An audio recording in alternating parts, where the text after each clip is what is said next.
আমার এই এক জীবনে বাংলাদেশের নানান জেলাতে বন্যা কাভার করেছি, সেটা সাংবাদিক হওয়ার কারণে। কিন্তু সমস্ত কিছু পেরিয়ে আমি নতুন একটি জায়গা, যে জায়গাতে আসলে এর আগে আসা হয়নি, সেটি হলো যে ফেনী এই অঞ্চলটি। এই ফেনীর পাশাপাশি এটি নোয়াখালী।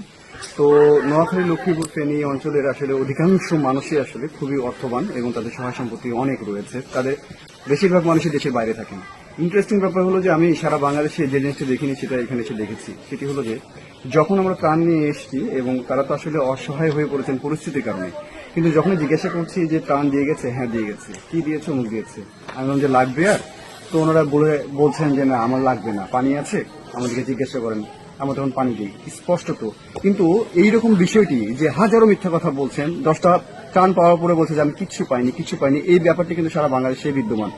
এই জায়গায় এসে ডিফারেন্ট একটা টাচ আমি পেয়েছি আমার সাংবাদিকতার লাইফে, এবং শুধুমাত্র তাই নয়, আমি দেখেছি যে এই বিষয়টি একেবারে ভিন্ন এবং এত সোভার, এত লয়াল এবং এত অনেস্টি এনাদের মধ্যে যে একটিবারও একটা মিথ্যা কথা বলেন। এই বন্ধু যে বাড়িতে দিতে গেছি যে আপনি নেন, এটা বলছেন না আমার তো লাগবে না, পাশের বাসা আপনি যান, ওই পাশের বাসাতে গিয়ে আপনি দিয়ে আসুন। এই যে একটা সততা, এই সততায় আসলে আমরা এই সততার বাংলাদেশি দেখতে চেয়েছি।